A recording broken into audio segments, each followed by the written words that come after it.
The first thing I felt was pain. Not sharp, not immediate, something deeper, like my very bones had been rearranged and stitched back together in the wrong order.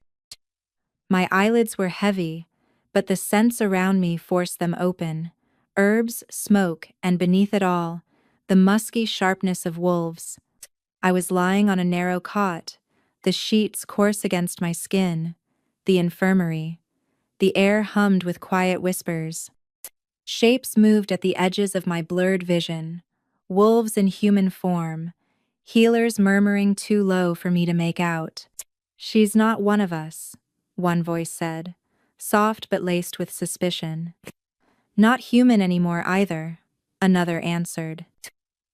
The words cut deeper than the pain in my body. Not one of us, not human. My throat was dry, my chest tight. I forced myself to move, to sit, but every muscle trembled with weakness.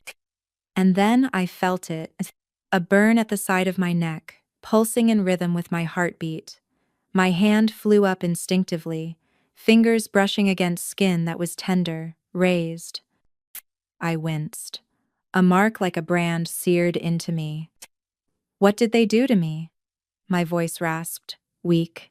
No one answered, but their whispers swelled. "An omega," someone hissed. She opened her eyes as an omega. "Impossible. Humans don't just become wolves. Unless..." Their silence afterward was heavier than their words. I gripped the sheet tighter, my breathing shallow. An omega. The lowest rank of wolves. Fragile, dependent, bound by instinct to serve. But I wasn't a wolf. I had never been a wolf. I was human, or at least, I had been when I closed my eyes. Panic surged. My fingers fumbled at my throat until they found it, the small silver pendant hanging on its worn leather cord. My mother's. The only piece of her I still carried. Relief trembled through me at its touch. They hadn't taken it. As long as I had it, I wasn't completely lost. I pressed it to my lips, whispering the words she had taught me. "Stand, even when you're breaking." It was more prayer than mantra now. The burn at my neck flared hotter. I clenched my teeth, fighting the urge to cry out. Healers shifted at the edge of my bed, watching me like I was both patient and threat. One leaned closer, his eyes narrowing at my neck. His lips parted, but before he could speak, another voice cut through the room. "Enough." The word rolled with authority, silencing every whisper. A tall figure stepped into view, his presence filling the infirmary without effort.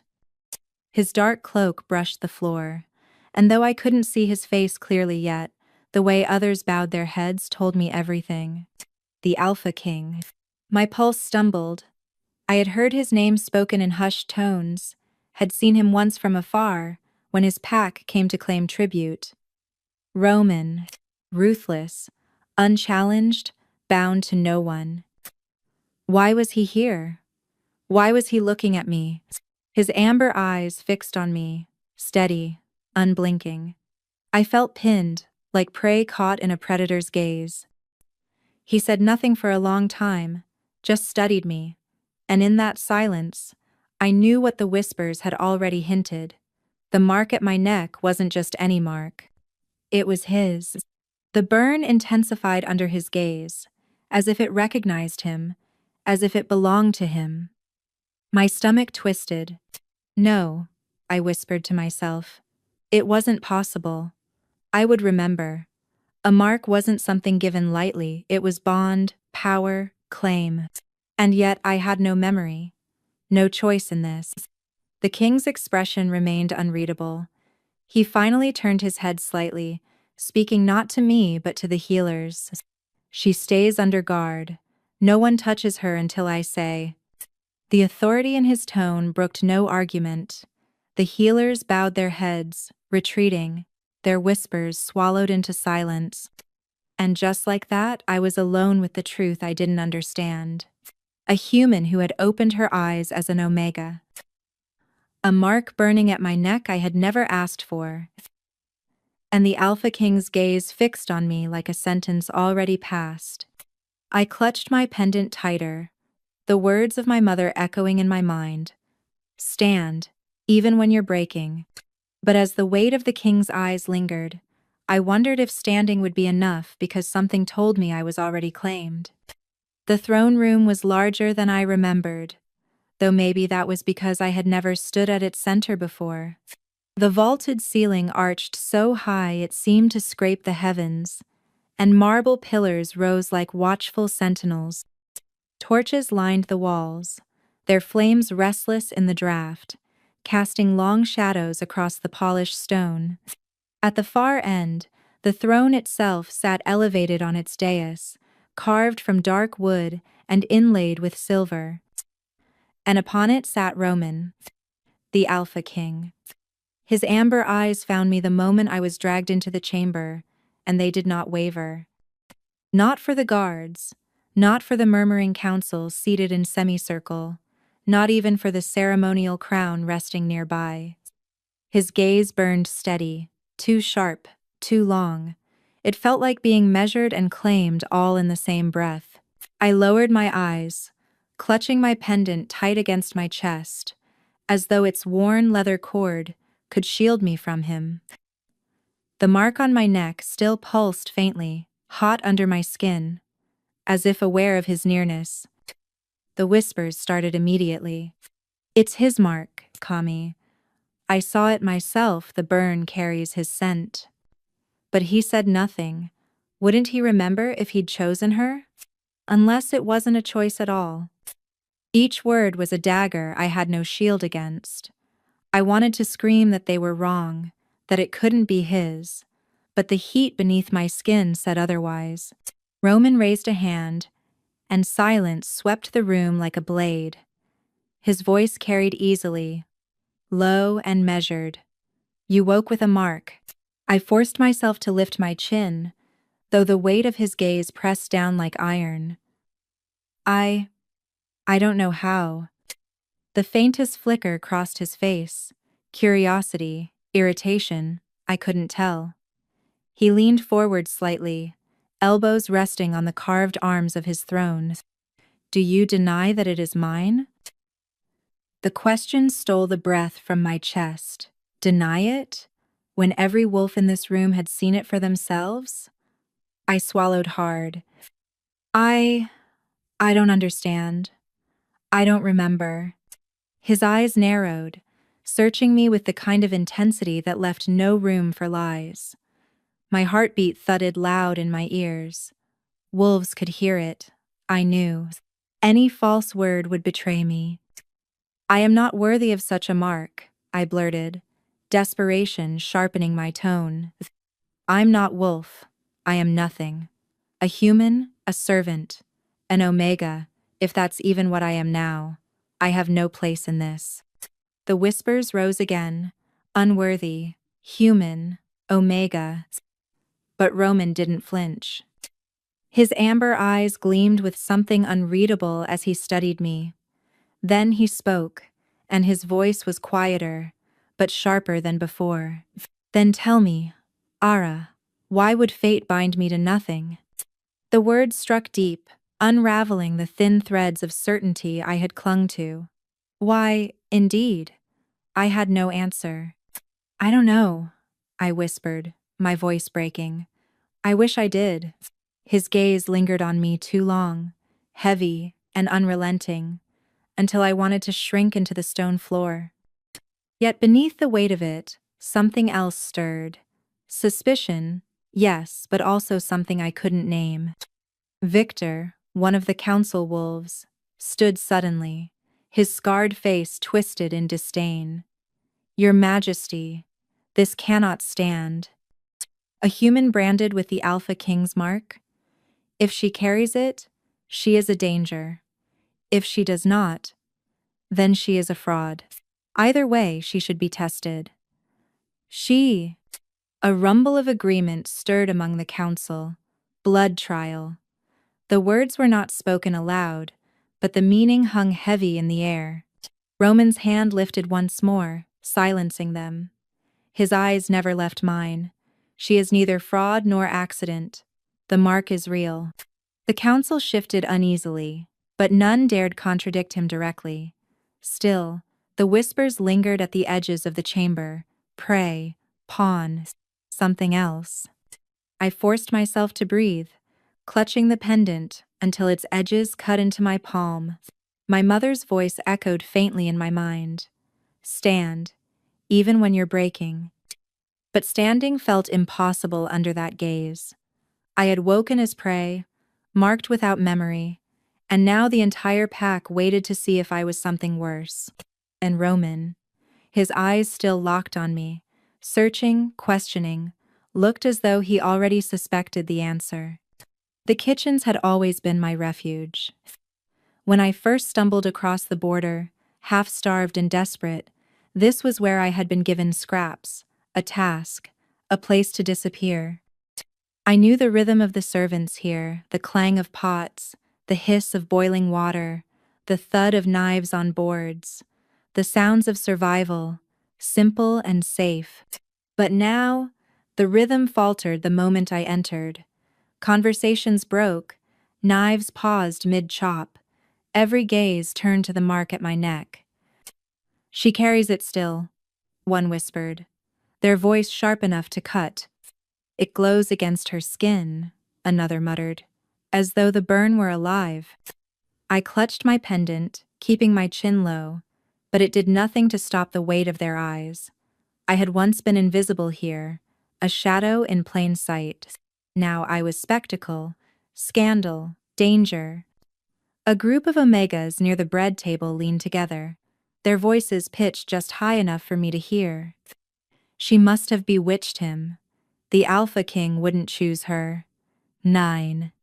No, look at her, another hissed. She's cursed. That mark will bring ruin on all of us. I tried to steady my breathing, but the words crawled beneath my skin. Bewitched, cursed, as though I were a plague waiting to spread. I kept moving, forcing myself toward the water basin, but one figure stepped into my path, Mara, a hostile Omega, whose scorn had followed me since the day I arrived. Her arms crossed, her smirk cruel. Well, well, she said, loud enough for every ear in the room. The human Omega, carrying the king's mark. Tell us, Ara, how does it feel to lie your way into power? I froze, gripping the edge of the basin to keep from trembling. I didn't ask for this. Didn't ask? She laughed, bitter and sharp, You think any wolf believes that? Marks don't just appear. He must have touched you. Or maybe you tricked him. A spell, a charm. I would never. Enough! My voice cracked, but the room had already erupted. She's dangerous, quote. She'll bring the king down with her. Test her, make her bleed. The swell of voices pressed close, suffocating. My chest tightened. I wanted to shout, to run, but before I could move, Mara lunged forward. Her hand shot out, fingers digging into my arm as she yanked me toward her. Show us, then, she snarled, her eyes wild. Show us what you really are. Pain flared where her nails dug in. But before I could react, another voice shattered the air. Release her. The command rolled through the hall like thunder. Every voice died, every head bowed. Roman stood in the doorway, his presence filling the space with the kind of authority no one dared challenge. His amber eyes burned as they fixed on Mara's hand still clutching my arm.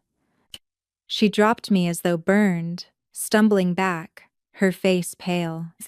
Roman crossed the room in long strides, his cloak trailing behind him like shadow. He stopped beside me, close enough that his presence pressed against my skin like heat. His gaze swept the room, sharp and cold. Is this how you treat one under my mark? His voice was quiet, but the danger in it was unmistakable. No one spoke. Heads lowered further, spines bent in submission. Roman's attention returned to Mara. If you value your place in this pack, Omega, you will remember your tongue does not decide what is cursed or worthy. I do. Mara trembled, her lips parting, but no words came. She dropped her gaze to the floor. Roman turned back to me then, his expression unreadable. For a moment, I thought he might expose me further, demand answers in front of them all. But instead, he spoke loud enough for every ear to hear. She remains under my watch until the truth is uncovered. None of you will touch her. None of you will question her place here. Do you understand?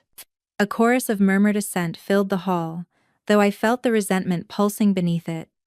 They obeyed, but obedience was not acceptance. Roman's hand brushed lightly at my back, guiding me forward as though I belonged at his side. The hall parted for us, every servant bowing low, though their whispers still lingered like smoke. I kept my eyes fixed on the ground, but my thoughts churned. His decree had spared me, but it hadn't erased their suspicion. If anything, it had deepened it. As Roman led me out of the kitchens, his voice lowered, meant only for me. You're not safe here without me. Remember that.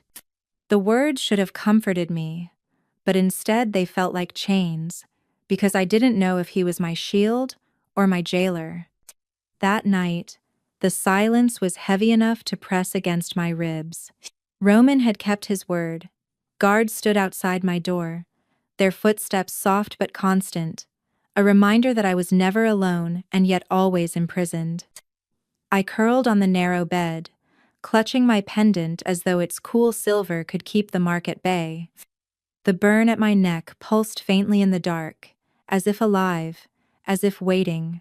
Sleep came reluctantly, dragged down by exhaustion, but it was not the dreamless sleep I longed for.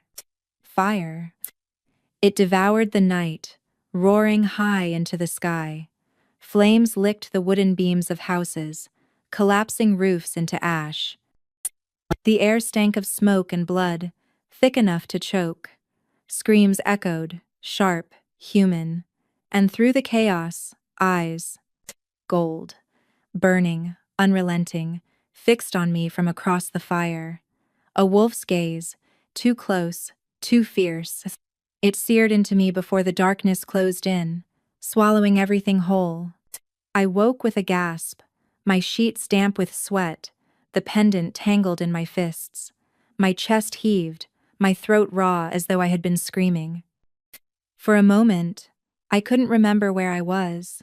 The fire still burned in my vision, those eyes still glowing behind my lids. The knock at the door made me jolt. It wasn't the guard's clipped rhythm. This one was softer, deliberate. "Enter," I whispered, though my voice trembled. The door opened, and Lydia stepped inside. Roman's advisor. Her dark hair was bound in a severe braid, her robes simple but carrying the quiet authority that made even alphas listen. She moved with the ease of someone who had nothing to prove.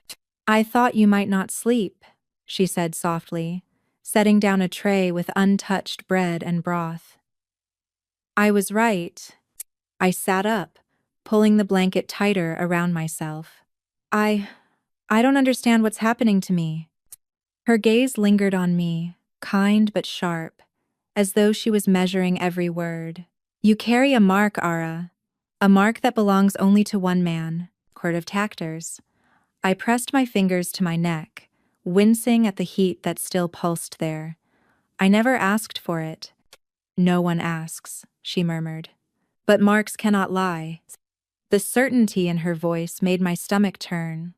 "Then why doesn't he remember giving it?" For the first time, Lydia's expression shifted.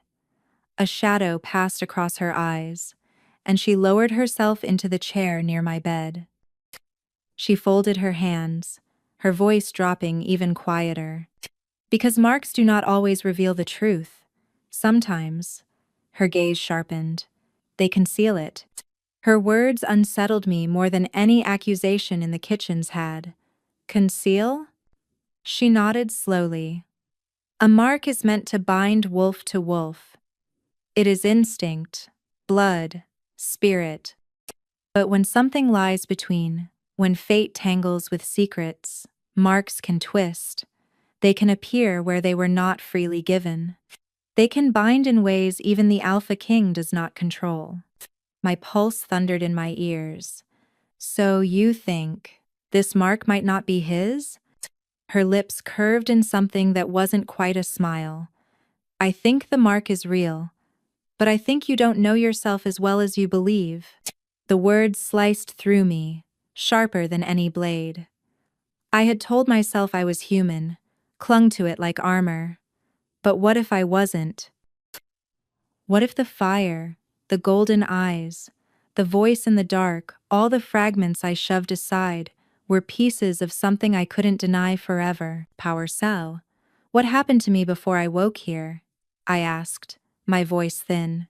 Lydia studied me for a long moment before answering. That, child, is the question you must be brave enough to face. Because the wolves will ask it soon enough, and if you do not answer, they will answer for you. The candlelight flickered across her face, casting her in shadow. She rose smoothly, her robes whispering against the floor. I will give you one warning, she said at the door. Whatever truth you think you know, prepare yourself, because the king will not stop pressing until he breaks it from you. Then she was gone, the door closing softly behind her. I sank back against the pillow, my body trembling. The mark burned hotter, pulsing in time with my racing heart. My mother's voice echoed faintly in my memory, though it was fractured now, broken by the fire. Run, never tell them what you are.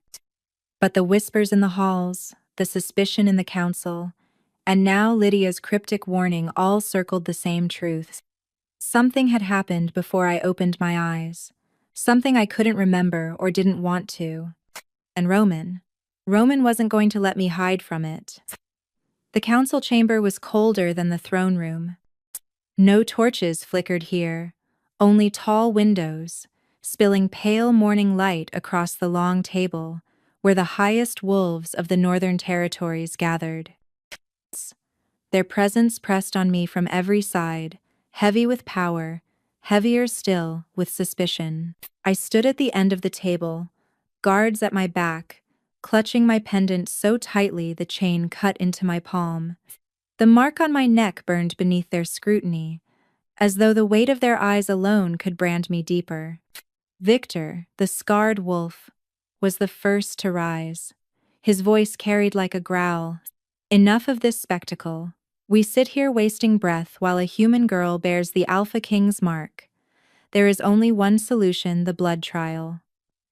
The word sent a ripple through the chamber. Blood trial. I had heard of it whispered in servant halls. A test no one could escape, blood spilled to reveal truth. Wolf, human, hybrid, no secrets hidden, no lies allowed. A shudder ran through me. My mother's warning screamed in my mind. Never tell them what you are. I agree, another wolf barked, slamming his fist against the table. Prove. If she is wolf, let her prove it. If she is human, strip the mark from her. If she is neither. His lip curled. Then she does not belong among us. Murmurs rose, a storm building. The blood trial. Yes, test her. Better to expose the truth than risk the throne. I forced myself to breathe, to stand even as the floor seemed to tilt beneath me.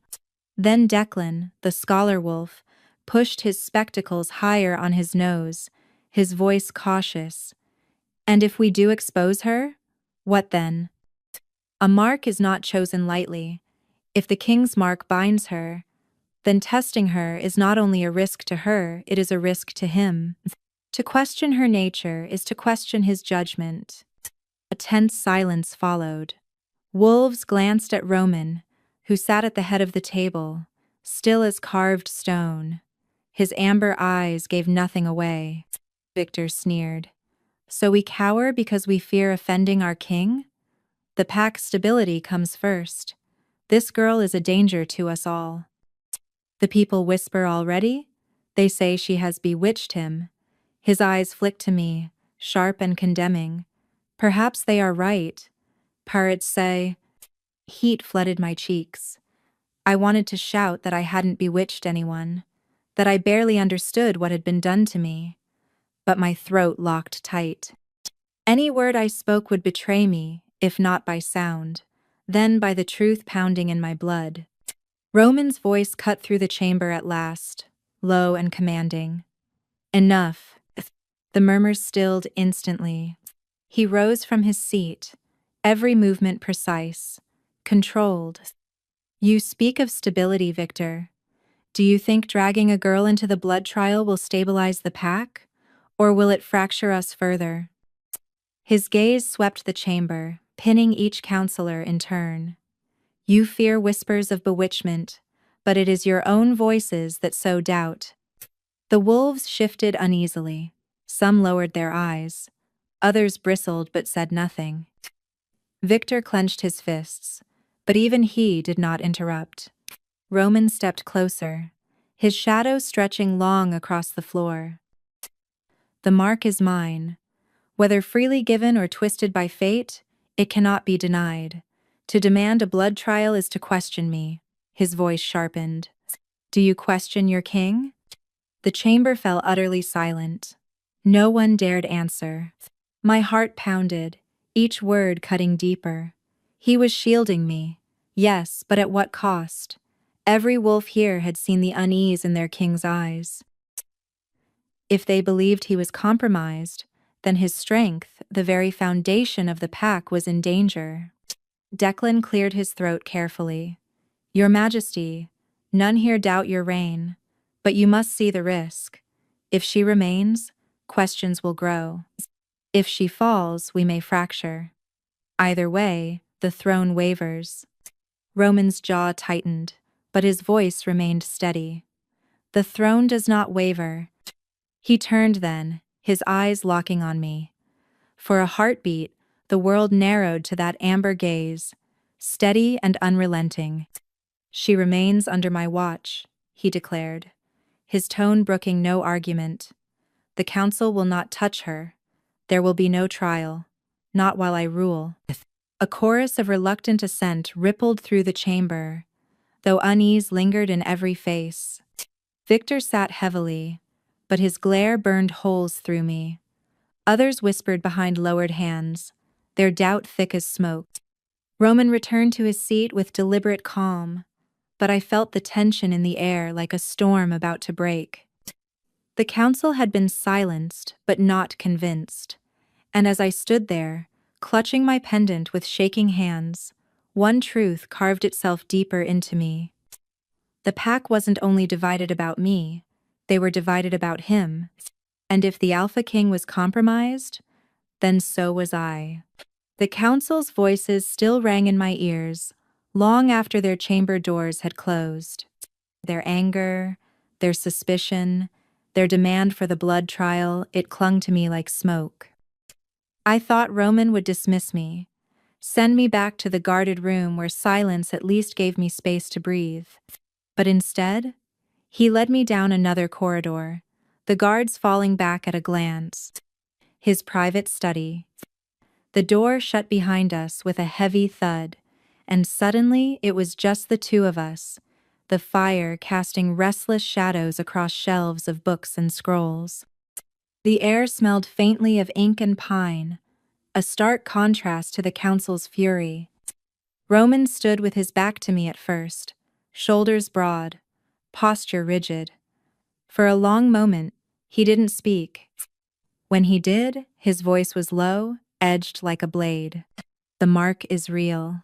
I swallowed, clutching my pendant so tightly the leather cord bit into my skin. I never said it wasn't. He turned then, amber eyes locking on me with a weight that made my knees weaken. But you deny it as though denying will make it vanish. It won't. It binds, Ara. It claims. It is dangerous to carry and more dangerous to conceal. The burn at my neck seemed to flare in agreement. I forced my chin higher, though my voice came out thin. I don't know how it got there. I don't even remember. You think I wanted this? His gaze sharpened, as if he were reading every beat of my heart. Want has nothing to do with it. Fate chose, and fate does not waste its power on nothing. Oh. I flinched. The echo of those words dragging Lydia's warning back into my mind. Marks cannot lie, but sometimes they conceal more than they reveal. Roman stepped closer, each stride deliberate, until the firelight brushed the hard lines of his face. Tell me the truth, Ara. Not fragments, not scraps. The truth. The truth. My throat tightened. My mother's warning pulsed in my memory. Never tell them what you are. But his gaze left no room for silence. Wolves could hear lies in the rhythm of the heart, feel it in the pulse of fear. So I gave him what I could, enough to sound real, enough to satisfy. My village was attacked, I whispered, the words dragging like stones. Not by wolves, by vampires. They came in fire and blood. Everything I knew burned. My mother shoved me into a cellar, gave me this pendant, and told me to run. My hand trembled as I touched it. I ran until my feet bled. I crossed the borders. I begged for refuge. That's how I ended up here. Silence stretched between us, heavy as chains. His eyes didn't soften. Fragments, he said finally, his voice rougher now. You give me fragments, Ara, when I ask for truth. The words struck harder than any blow. That is the truth, I protested, my voice cracking. No. He stepped closer still, until I felt the heat of him, the weight of his presence wrapping around me like iron bars. His hand lifted not to touch, but to hover near my throat, just shy of the burning mark. Your heart tells me there is more. You speak what happened, but not what you are. I froze, every instinct screaming to stay silent, to hide, to survive. And his eyes narrowed. Do you think I can't hear it? The stutter of your pulse when you speak half-truths? The fear that flares when you look at me? Not only what you claim. The pendant bit into my palm. Stand, even when you're breaking, my mother had said. But standing against him felt like standing against a storm. Tears burned at the edges of my vision, but I blinked them back. What do you want from me? His voice was quiet but final. I want what fate already took from me, truth. But since you will not give it, I will take something else. He drew back then, straightening the mask of the Alpha King sliding back into place. From this moment on, you remain at my side, bonded or not, willing or not, you are under my protection. My wolves will not touch you, but you will not leave my sight. The words fell like a sentence. Protection, possession, prison. My chest ached, the mark on my neck burning hotter under his decree. I wanted to protest, to scream that I wasn't his, that I didn't belong to fate or to him. But the truth caught in my throat, locked behind fear and blood. Roman's gaze lingered one last moment, unreadable, before he turned away. Better to be chained beside me than torn apart without me.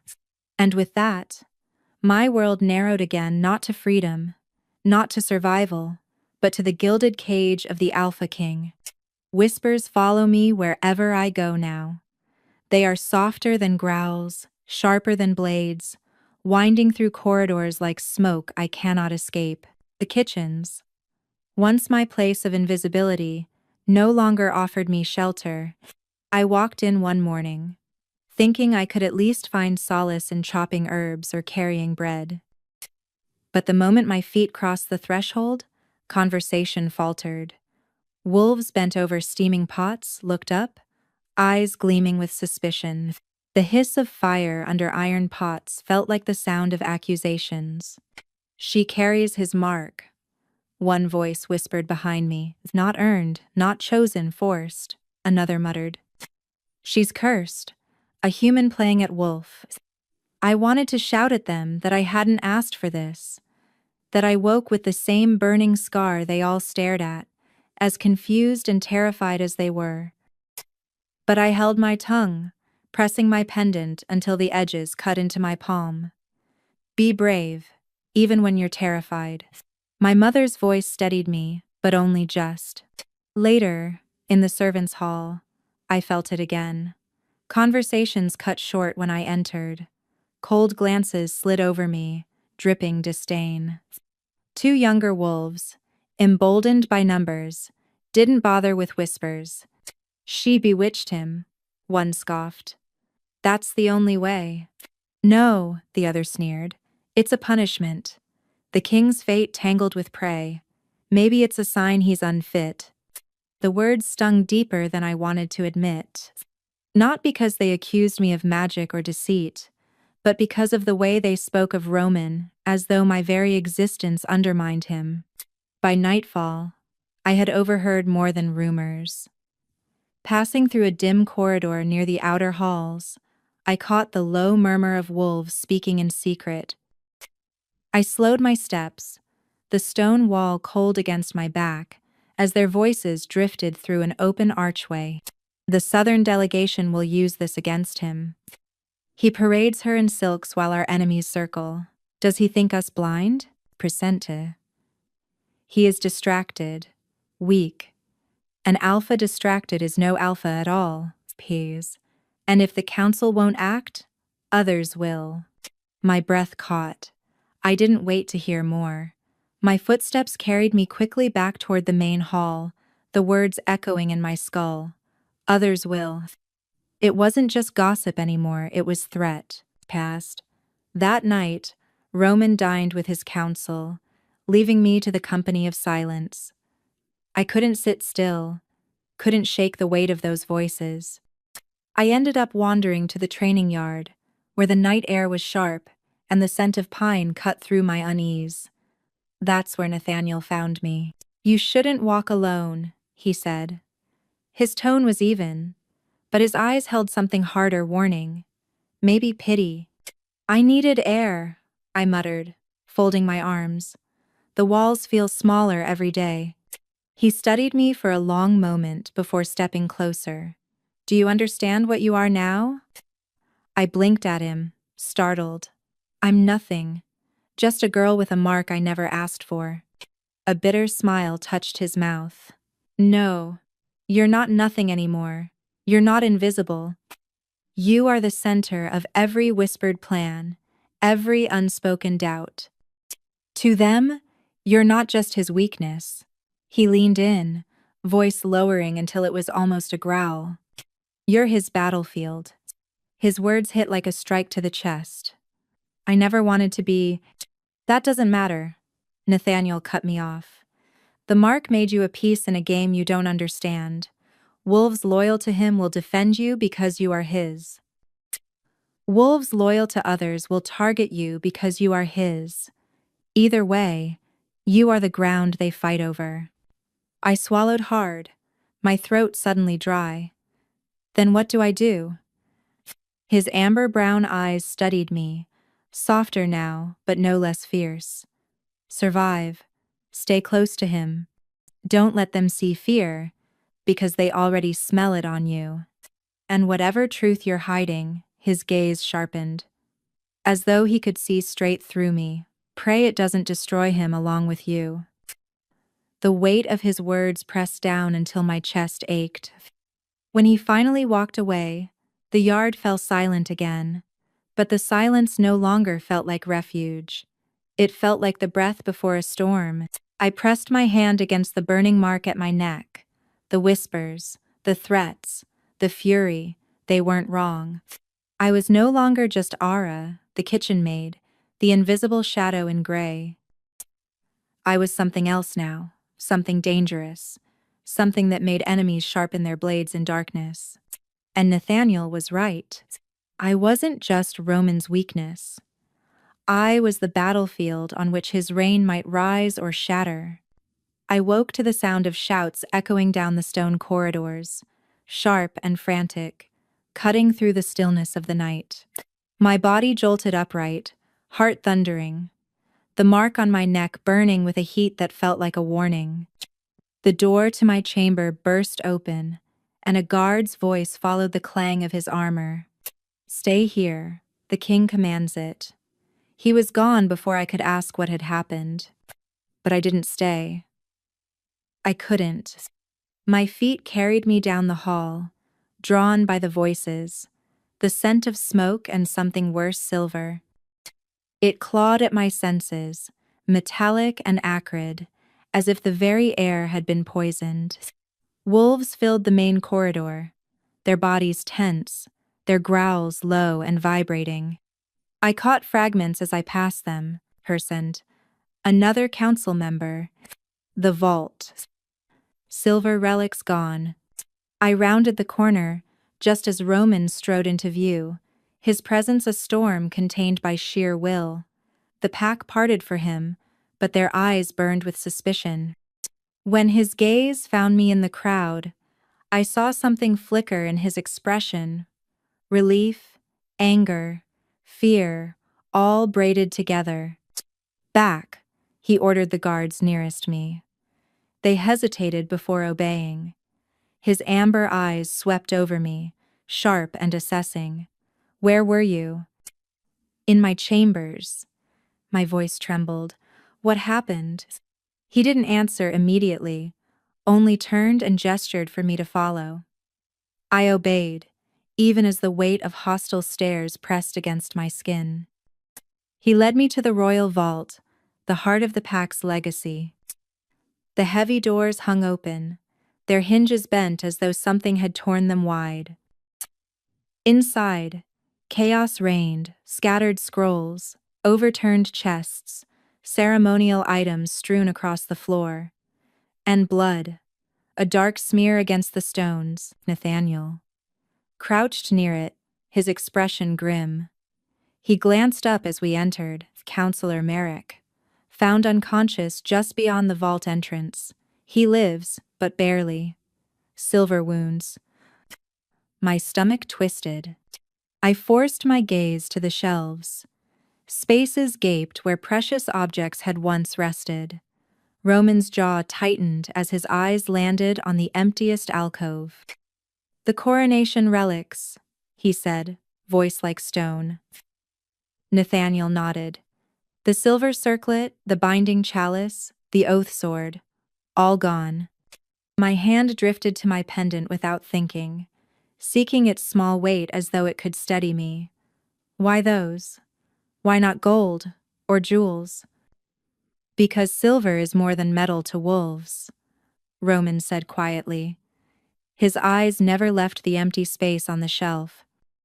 "It wounds, yes, but it also sanctifies. Our relics are silver because they bind us. Oaths sworn on them cannot be broken." Adio.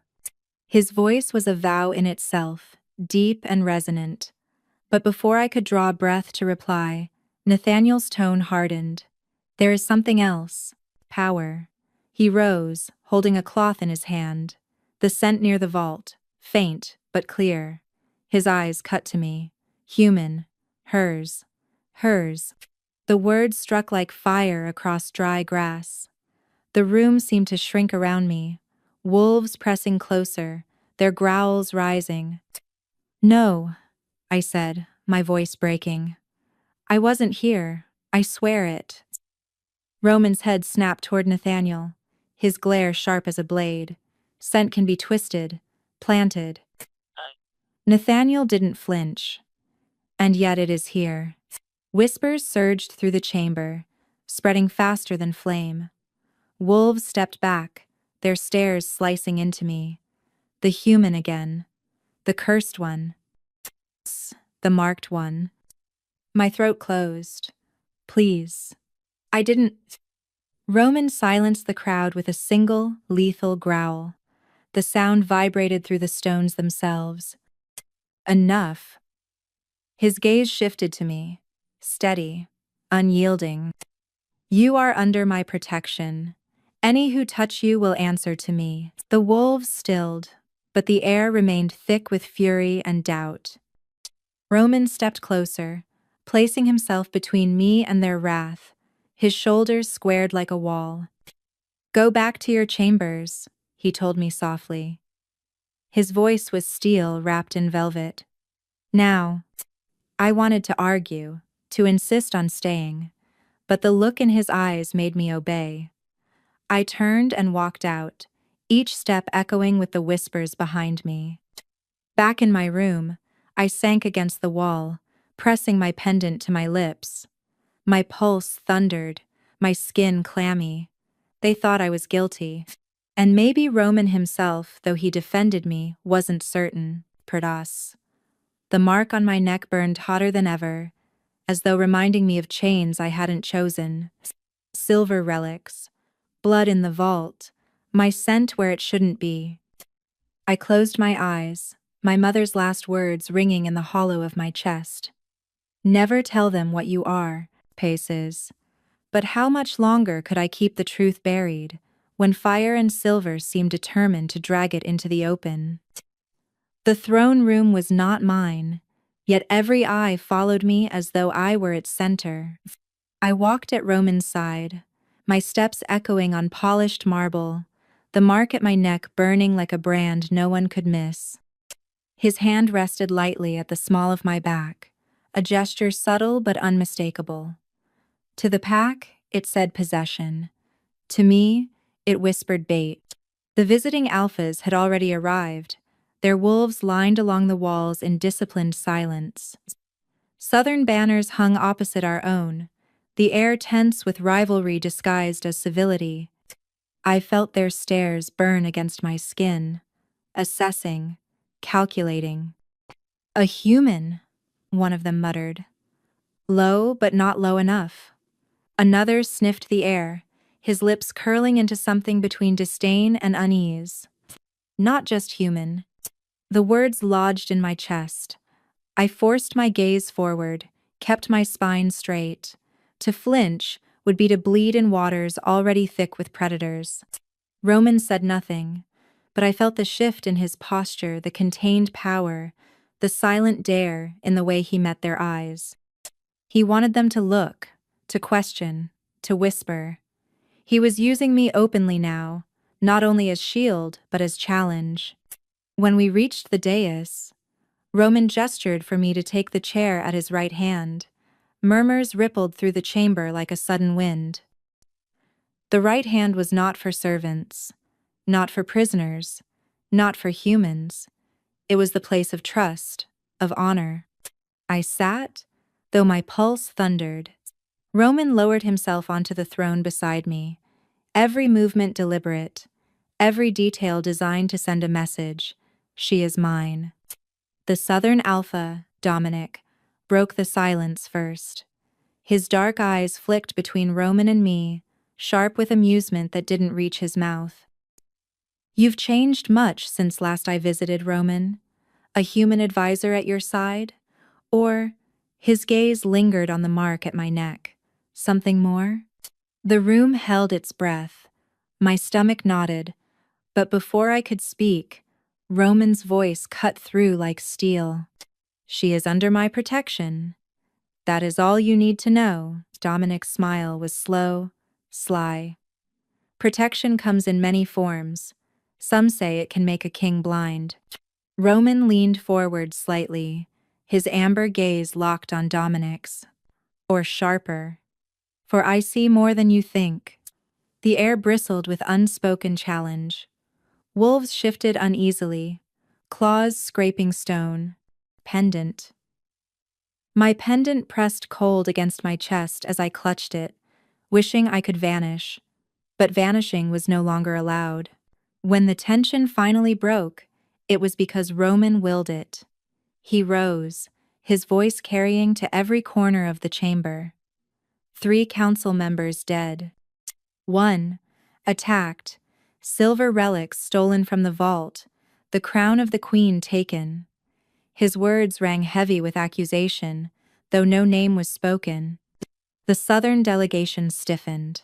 Dominic's expression flickered, just briefly, before settling into studied calm. Roman lifted his hand, Servants carried in a new chest, placing it upon a pedestal before the throne. He opened it himself, revealing the ceremonial crown of the Alpha Queen, the one stolen, now recovered. Gasps rippled through the wolves, for all had assumed it lost. Pass. We will use it, Roman declared. Not hidden away, not guarded in shadows. At the full moon gathering, it will rest here, before all eyes. Bait, someone whispered. Roman's mouth curved in something that was not a smile. Exactly. The crown gleamed in the firelight, silver catching and throwing sparks like shards of a storm. The scent of it bit the air, sharp and dangerous. My throat went dry. To flaunt such power so openly was more than provocation, it was a dare. A promise that the killer, whoever they were, would not be allowed to lurk in shadow much longer. But as the crown's reflection caught in my eyes, realization struck with sickening clarity. This wasn't just about silver relics or murdered wolves. It wasn't only about power stolen or power challenged. It was about me. The way Dominic looked at me, the way southern wolves shifted uneasily when they inhaled my scent, it all twisted into understanding. I wasn't just bait for the trap. I was a prize to be claimed, a threat to be silenced, a weapon no one wanted to admit existed. The mark on my neck throbbed in agreement. My mother's voice whispered through memory, "Never tell them what you are." But I could see it in their eyes. They already suspected, some already knew. Roman's hand settled on mine, where it gripped the arm of the chair, firm and steady, a silent command, "Hold." His amber gaze swept the chamber once more, unflinching. "Let them come," he said, his voice a vow that chilled me. "When they reach for the crown, when they reach for her, they will find me waiting. Action and crown, they will find me. They will find me waiting. They will find me waiting." The hall erupted into murmurs, fury, and fear. And I sat frozen at his side, the silver crown blazing before us, my pulse hammering with the knowledge that the storm was not only coming. I was at its center. The study was dim when Roman closed the door behind us, the fire throwing restless shadows across the shelves. He didn't speak at first. He only stood with his back to me, shoulders rigid, as though the weight of the entire pack balanced there. I stayed near the hearth, clutching my pendant so hard the edges cut into my palm. When he turned, his amber eyes were sharper than I'd ever seen, unblinking, relentless. Quote, "You've hidden long enough, Ara. We both know the mark is no accident." Crescio. My stomach twisted. "I told you I don't remember how it got there. I woke with it, the same as you." He took a step closer, slow, deliberate. "You think I don't know my own power? The mark does not lie. It cannot attach itself to prey. It binds only to blood that carries wolf." His words crashed into me like a storm. My breath caught, heat rushing to my face. "That's not true. I'm human. I've always been." "Human?" His voice was low, but it cut deeper than a shout. "Humans age in 3 years. Humans flinch every time they breathe in a den of predators. Humans do not carry a scent muted beyond recognition." His gaze burned into mine. "You are not what you claim." The fire crackled between us, too loud, too bright. My heart thudded painfully against my ribs, a drum that betrayed me. He could hear it. He could always hear it. I shook my head, desperate. "You don't understand. You don't know what I understand perfectly." His voice softened, dangerous in its restraint. "Your mother's words echo in you even now. Never tell them what you are." The pendant burned against my skin. His words pierced the veil of memory I had built, tearing it apart. Smoke. Screams. My mother's hand pushing me through the cellar door. the glow of golden eyes framed by fire. Run, Era. Don't look back. The memory left me trembling, my breath shallow. Roman saw it, and something shifted in his expression. Not weakness, not pity, but recognition. She knew, he said. Voice quieter now, edged with something almost reverent. She knew what you carried. She hid you to protect it. Tears stung at the back of my eyes. Stop, I whispered. You don't know her. You don't know me. Roman closed the space between us in 2 strides, his heat pressing against me like the weight of a storm. He didn't touch me, not yet, but his presence surrounded me until it was impossible to breathe. I know this, he said, his voice a vow. You carry wolf blood. Deny it, hide it, bury it, it will not change what you are. The mark would never have chosen otherwise. I turned my face away, shaking, the firelight blurring through unshed tears. If I admit it, everything changes. Wolves will call me abomination. Humans will call me traitor. Vampires will hunt me like game. Do you think I haven't thought of that every day? His hand rose, stopping just short of touching my cheek. And if you keep denying it, you'll wither in shadows, living half a life, waiting for the day the truth tears its way out. Is that what your mother wanted? The question hollowed me. I had no answer. Roman's voice deepened, carrying the weight of command and something else, something more dangerous. Stand with me as you are, or remain a shadow forever. The words sank into me like claws, a demand, a promise, a choice I had run from for years. My body betrayed me. My pulse raced not just with fear, but with something hotter, something that drew me toward him even as every instinct screamed to flee. His amber eyes softened, but only slightly, as though he, too, was caught in the snare of something we hadn't named. His hand hovered near my face, a touch withheld, a boundary trembling. For a moment, I thought he might kiss me. For a moment, I thought I might let him. But the silence shattered when a knock struck the door. Nathaniel's voice carried through, grim and sharp. Your Majesty, another attack. Roman froze, the firelight reflecting in his eyes like molten gold. His hand dropped, his face shuddered once more into the mask of Alpha King. He stepped back, and the sudden space between us felt like ice. We're not finished, he said. His tone was not a threat, but a certainty. I clutched my pendant, chest aching, the burn of the mark throbbing with each heartbeat. The truth was no longer just hunting me, it had been named. I wasn't only human. I wasn't only prey. And if I stood at Roman's side, I would never again be invisible, dangerous, desired, marked, but never invisible. The day of the gathering dawned heavy with stormlight.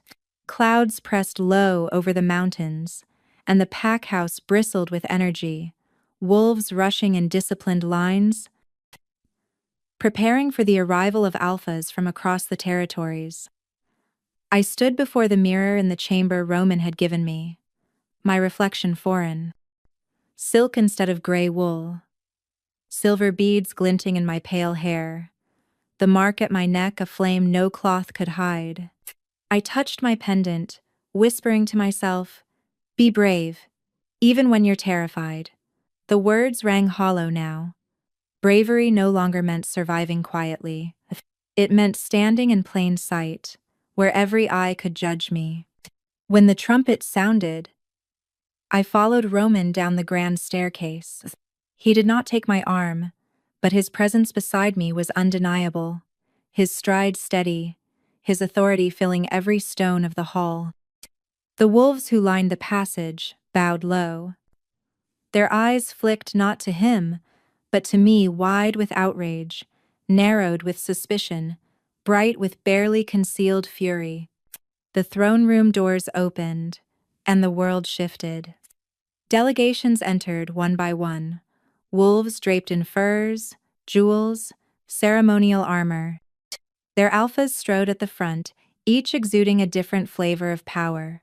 Cold precision, brute force, cunning wrapped in silk. Roman mounted the dais and lowered himself onto the ancient throne. And I, his shadow, his weakness, his chosen display, took the chair at his right hand. The murmurs were immediate. A human? Marked look at her neck. Impossible. Unless... I sat rigid, hands folded in my lap, as Roman's amber gaze swept the hall. His silence was louder than their outrage, and it bound them until the whispers ebbed into taut stillness. Then came the southern delegation. Dominic, he strode forward with the confidence of a wolf who had ruled for decades. His dark hair streaked with silver, his eyes shrewd and calculating. His warriors followed, like shadows, tension in every step, but when his gaze landed on me, his stride faltered. For the briefest heartbeat, shock flashed across his face before he mastered it. Roman noticed. I felt it in the way his hand pressed against the arm of the throne, a flex of restrained power. Dominic bowed, with measured grace. Alpha King Roman. His voice carried the weight of years and challenge. Then, turning slightly, he let his gaze linger on me again. And this? Unexpected companion. Roman's jaw tightened. She stands at my side under my protection. That is all you need know. But Dominic's eyes told a different story. Recognition flickered there, uneasy, unsettling. He tilted his head, almost as though studying a relic thought long buried. Strange, he murmured. She reminds me of an old bloodline, one I believed extinguished in the Great War. Ice flooded my veins. I fought to keep my expression neutral, but my fingers curled tighter around the pendant at my throat. Never tell them what you are. The council stirred. Wolves exchanging wary glances. Lydia's eyes, calm and sharp, narrowed as though she, too, had caught the weight behind Dominic's words. Roman leaned forward slightly, his voice smooth but edged. Old bloodlines belong to the past. We stand in the present, and in the present, she is under my rule. The tension cracked like lightning. Counselors muttered among themselves, some whispering of danger, others of prophecy. One slammed his fist on the table. This is folly. The king parades a half-breed, and we are expected to kneel? The mark has compromised him. Growls broke out across the chamber, half in defense, half in fury. The air thickened with the threat of claws and teeth. Roman rose slowly, and silence fell, heavy and suffocating. His amber eyes blazed as he looked from wolf to wolf. Compromised? No. Tested. And only those with something to hide call for blood before proof. His voice cut through the hall like a blade. If you think me weakened, step forward. Test my strength. No one moved. The silence held, but I saw the fractures, the way some counselors refused to meet his eyes, the way Dominic's mouth curved in the faintest, most dangerous of smiles. Rebellion had not yet been spoken aloud, but it lived in the room like a pulse beneath the floor. I sat frozen at Roman's side, every nerve alive with dread. Dominic had seen me for what I was, or what I feared I might be. Roman had claimed me before the world, daring anyone to challenge his choice. And the council, once merely uneasy, now trembled on the edge of fracture. The mark at my neck throbbed. A brand, a chain, a crown. I was no longer invisible. I was no longer prey. I was the spark that could ignite a war. And sitting at the Alpha King's right hand, I realized something that stole the air from my lungs. I wasn't just bait. I was the prize. The moon rose slow and merciless above the mountains, silver light spilling across stone like liquid fire. I stood alone in the ceremonial chamber, the crown gleaming on its pedestal, its edges catching the light like sharpened teeth. Behind me, the pack roared in the distance, their bodies breaking, reshaping, becoming wolves. Their cries shook the air, primal and ancient, a chorus of belonging I could never join. The doors shut hours ago, Roman's command echoing in my ears. You'll remain here. The crown is bait, and so are you. I had not argued. What was the point? He was right. I was the lure, the shadow, the mystery no one could name. And if the killer came, it would not be for the crown alone. The silence inside the chamber grew unbearable. Each flicker of torchlight stretched the shadows long and strange across the walls. My mother's pendant rested against my chest, warm as though it remembered the heat of her hand. My mark pulsed at my throat, every throb syncing with the rhythm of the moon outside. Then, the air shifted. The hairs at my neck rose before I heard the sound soft, deliberate footsteps, too measured to be wolf, too heavy to be human. I turned slowly. A figure emerged from the far shadows, tall and lithe, cloaked in black. Their eyes gleamed with a feral light that was not wolf's amber, nor human's brown, but something between unnatural, shifting with each breath. The scent hit me next, sharp and wrong, echoing what Helena had gasped the night she was attacked. Not wolf, not human, something else. You don't belong here, the voice rasped. Neither male nor female, but something caught in between. Neither of us do. Force. Again with Hause. Neither of us do. 2T2. Dot out of the video. 2TT2. 2 My pulse thundered, but I held my ground, pressing the pendant against my skin. You killed them. The council members. For what? The figure tilted its head, a smile curling thin lips. For truth, for the end of kings who think bloodlines make them gods. Their gaze flicked to the crown. That relic belongs in ashes, as do those who wear it.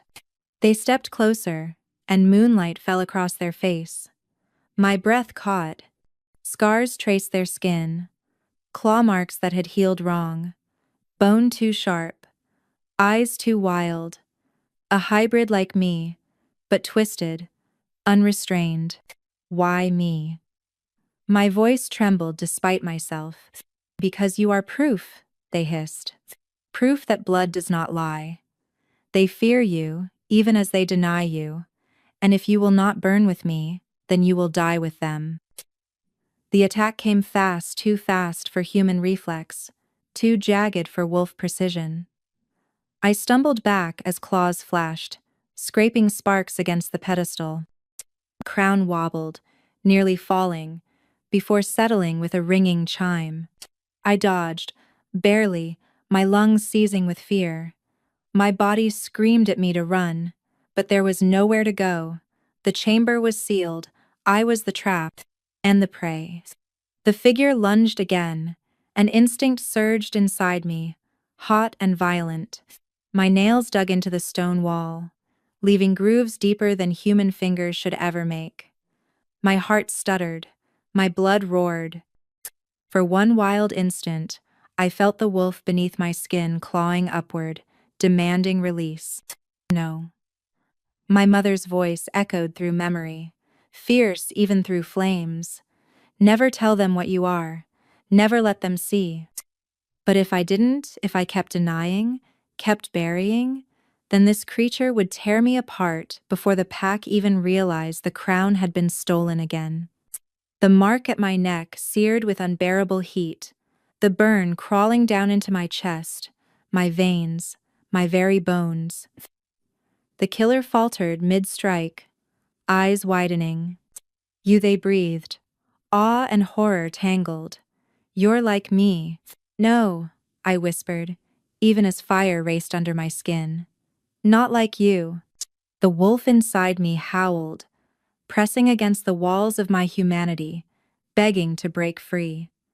My hands shook, the edges of my vision shimmering silver. The figure lunged again, and I knew I had no more time. Never tell them what you are. My mother's words cracked through me like glass shattering, but they were no longer warning, they were chains. Chains I could not keep if I wanted to live. My scream tore through the chamber, as claws, not theirs, but mine, flashed in the torchlight. The killer's eyes widened as they met my strike. The sound of silver against stone rang sharp as lightning. The crown toppled from its pedestal, rolling across the floor, gleaming with the light of the full moon. And in that moment, as blood and fire filled the air, I understood the truth I could no longer hide. I was not only human. I was not only prey. I was wolf. The mark on my neck burned with power, undeniable, unyielding. And as my mother's words echoed, "Never tell them what you are," I realized the truth was telling itself.